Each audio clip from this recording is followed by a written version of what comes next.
The Giver, Chapter 1. It was almost December, and Jonas was beginning to be frightened. No, wrong word, Jonas thought. Frightened meant a deep, sickening feeling of something terrible about to happen. Frightened was the way he had felt a year ago when an unidentified aircraft had overflown the community twice. He had seen it both times. Squinting toward the sky, he had seen the sleek jet, almost a blur at its high speed, go past, and a second later heard the blast of sound that followed. Then one more time, a moment later, from the opposite direction, the same plane. At first, he had been only fascinated. He had never seen aircraft so close, for it was against the rules for pilots to fly over the community. Occasionally, when supplies were delivered by cargo planes to the landing field across the river, the children rode their bicycles to the riverbank and watched, intrigued, the unloading and then the takeoff directed to the west, always away from the community. But the aircraft a year ago had been different. It was not a squat, fat-bellied cargo plane, but a needle-nosed, single-pilot jet. Jonas, looking around anxiously, had seen others, adults as well as children, stop what they were doing and wait, confused, for an explanation of the frightening event. Then all of the citizens had been ordered to go into the nearest building and stay there. Immediately the rasping voice through the speakers had said, "Leave your bicycles where they are." Instantly, obediently, Jonas had dropped his bike on its side on the path behind his family's dwelling. He had run indoors and stayed there alone. His parents were both at work, and his little sister Lily was at the childcare center where she spent her after-school hours. Looking through the front window, he had seen no people, none of the busy afternoon crew of street cleaners, landscape workers, and food delivery people who usually populated the community at that time of day. He saw only the abandoned bikes here and there on their sides, and upturned wheel on one was still revolving slowly. He had been frightened then. The sense of his own community silent wearing had made his stomach churn.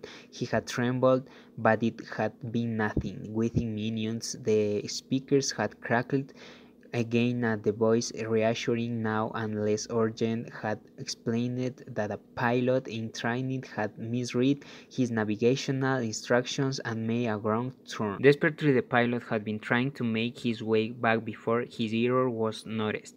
Needless to say, he will be released, the voice had said, followed by silence. There was an ironic tone to that final message, as if the speaker found it amusing, and Jonas has smiled a little. Fact, he knew what a grim statement it had been. For a contributing citizen to be released from the community was a final decision, a terrible punishment, an overwhelming statement of failure. Even the children were scolded if they used the term, likely at play jeering at a teammate who missed a catch or stumbled in a race. Jonas had done it once, had shared at his best friend. "That's it, Asher, you're released." When Asher's close mirror had lost a match for his team, he had been taken aside for a brief and serious talk by the coach, had yanked his head with guilt and embarrassment, and apologized to Asher after the game. Now, thinking about the feeling of fear as he pedaled home along the river path, he remembered that moment of palpable stomach-sinking terror when the aircraft had streaked above. It was not what he was feeling now with December approaching. He searched for the right word to describe his own feeling. Jonas was careful about language, not like his friend Asher, who talked too fast and mixed things up, scrambling words and phrases until they were barely recognizable and often very funny. Jonas Grant remembered in the morning that Asher had dashed into the classroom late as usual, arriving breathlessly in the middle of the chanting of the morning anthem. When the class took their seats at the conclusion of the patriotic hymn, Asher remained standing to make his public apology as was required. "I apologize for inconveniencing my learning community." Asher ran through the standard apology phrase rapidly, still catching his breath. The instructor and class waited patiently for his explanation. The students had all been grinning because they had listened to Asher's explanation so many times before. "I left home at the correct time, but when I was reading along near the hatchery, the crew was separating some salmon. I guess I just got distraught watching them. I apologized to my classmates, Asher concluded. He smoothed his rumpled tunic and sat down. We accept your apology, Asher. The class recited the standard response in unison. Many of the students were biting their lips to keep from laughing. I accept your apology, Asher, the instructor said. He was smiling. And I thank you because once again you have provided an opportunity for a lesson in language. Distract is too strong an adjective to describe Zelmon viewing. He turned and grew distracted on the instructional board. Beside it, he grew distracted. Jonas, nearing his home now, smiled at the recollection. Thinking still as he wheeled his bike into its narrow port beside the door, he realized that frightened was the wrong word to describe his feelings now that December was almost here. It was too strong an adjective. He had waited a long time for this special December. Now that it was almost upon him, he wasn't frightened, but he was eager, he decided. He was eager for it to come, and he was excited certainly. All of the 11s were excited about the event that would be coming so soon, but there was a little shudder of nervousness when he thought about it, about what might happen. Apprehensive, Jonas decided, "That's what I am." "Who wants to be the first tonight for feelings?" Jonas's father asked at the conclusion of their evening meal. It was one of the rituals, the evening telling of feelings. Sometimes Jonas and his sister Lily argued over turns over who would get to go first. Their parents, of course, were part of the ritual. They too told their feelings each evening. But like all parents or adults, they didn't fight and whistle for their turn, nor did Jonas tonight. His feelings were too complicated this evening. He wanted to share them, but he wasn't eager to begin the process of sifting through his own complicated emotions, even with the help that he knew his parents could give. "You go, Lily," he said, seeing his sister, who was much younger, only a 7, wiggling with impatience in her chair. "I feel very angry this afternoon," Lily announced. "My childcare group was at the play area, and we had a visiting group of 7s, and they didn't obey the rules at all. One of them, a male, I don't know his name, kept going right to the front of the line for the slide, even though the rest of us were all wearing. I felt so angry at him. I made my hand into a fist like this." She held up a clenched fist at the rest of the family, smiled at her small defiant gesture. "Why do you think the visitors didn't obey the rules?" Mother asked. Lily considered and shook her head.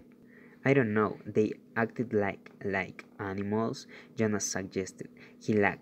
"That's right," Lily said, laughing too. "Like animals." Neither child knew what the word meant exactly, but it was often used to describe someone uneducated or clumsy, someone who didn't fit in. "Where were the visitors from?" Father asked. Lily frowned, trying to remember. "Our leader told us when he made the welcome speech, but I can't remember. I guess I wasn't paying attention. It was from another community. They had to leave very early, and they had their midday meal on the bus." Mother nodded.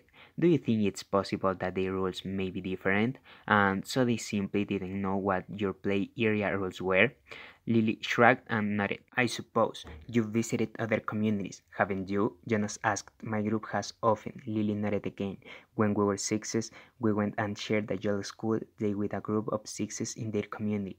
"How did you feel when you were there?" Lily frowned. "I felt strange, because their methods were different. They were learning usages that my group hadn't learned yet, so we felt stupid." Father was listening with interest. "I am thinking, Lily," he said, "about the boy who didn't obey the rules today. Do you think it's possible that he felt strange and stupid, being in a new place with rules that he didn't know about?" Lily pondered that. "Yes," she said finally. "I feel a little sorry for him," Jonas said. "Even though I don't even know him, I feel sorry for anyone who is in a place where he feels strange and stupid." "How do you feel now, Lily?" Father asked. "Still angry?" "I guess not," Lily decided. "I guess I feel a little sorry for him. And sorry I made a fist." She grinned. Jonas smiled back at his sister. Lily's feelings were always straightforward, fairly simple, usually easy to resolve. He guessed that his own had been too when he was 7. He listened politely, thought not very attentively, while his father took his turn, describing a feeling of worry that he'd had that day at work, a concern about one of the new children who wasn't doing well. Jonah's father's title was nurturer. He and the other nurturers were responsible for all the physical and emotional needs of every new child during its earliest life. It was a very important job, Jonas knew, but it wasn't one that interested him much. "What gender is it?" Lily asked. "Male," father said. "He's a sweet little male with a lovely disposition, but he isn't growing as fast as he should, and he doesn't sleep soundly. We have him in the extra care section for supplementary nurturing, but the committee is beginning to talk about releasing him." "Oh no," Mother murmured sympathetically. "I know how sad that must make you feel." Jonas and Lily both nodded sympathetically as well. Release of new children was always sad because they hadn't had a chance to enjoy life within the community yet, and they hadn't done anything wrong. There were only 2 occasions of release which were not punishment. Release of the elderly, which was a time of celebration for a life well and fully lived, and release of a new child, which always brought a sense of what could we have done. This was especially troubling for the nurturers like father, who felt they had failed somehow, but it happened very rarely. "Well," father said, "I am going to keep trying. I may ask the committee for permission to bring him here at night, if you don't mind. You know what the night crew nocturnes are like. I think this little guy needs something extra." "Of course," mother said, and Jonas and Lily nodded. They had heard father complain about the night crew before. It was a lesser job, night crew nurturing, assigned to those who lacked the interest or skills or insight for the more vital jobs of the daytime hours. Most of the people on the night crew had not even been given spouses because they lacked somehow the essential capacity to connect to others, which was required for the creation of a family unit. "Maybe we could even keep him," Lily suggested sweetly, trying to look innocent. The look was fake. Jonas knew. They all knew. "Lily," mother reminded her, smiling. "You know the rules. 2 children, 1 male, 1 female, to each family unit." It was written very clearly in the rules. Lily giggled. "Well," she said, "I thought maybe just these ones." Next, mother, who held a prominent position at the Department of Justice, talked about her feelings. Today a repeat offender had been brought before her, someone who had broken the rules before, someone who she hoped had been adequately and fairly punished, and who had been restored to his place, to his job, his home, his family unit. To see him brought before her a second time caused her overwhelming feelings of frustration and anger, and even guilt that she hadn't made a difference in his life. "I feel frightened too for him," she confessed. "You know that there's no third chance. The rules say that if there's a third transgression, he simply has to be released." Jonas shivered. He knew it happened. There was even a boy in his group of 11s whose father had been released years before. No one ever mentioned it. The disgrace was unspeakable. It was hard to imagine. Lily stood up and went to her mother. She stroked her mother's arm. From his place at the table, father reached over and took her hand. Jonas reached for the other. One by one they comforted her. Soon she smiled, thanked them, and murmured that she felt soothed. The ritual continued. "Jonas," father asked, "you're last tonight." Jonas sighed. This evening he almost would have preferred to keep his feelings hidden, but it was of course against the rules. "I am feeling apprehensive," he confessed, glad that the appropriate descriptive word had finally come to him. "Why is that, son?" His father looked concerned. "I know there's really nothing to worry about," Jonas explained, "and that every adult has been through it. I know you have, father, and you too, mother. But it's the ceremony that I am apprehensive about." "It's almost December." Lily looked up, her eyes wide. "The ceremony of 12," she whispered in an odd voice. "Even the smallest children, Lily's age and younger, knew that it lay in the future for each of them. I am glad you told us of your feelings, father said. Lily, mother said, beckoning to the little girl. Go on now and get into your night clothes. Father and I are going to stay here and talk to Jonas for a while. Lily sighed, but obediently she got down from her chair. Privately, she asked. Mother nodded. Yes, she said. This talk will be a private one with Jonas.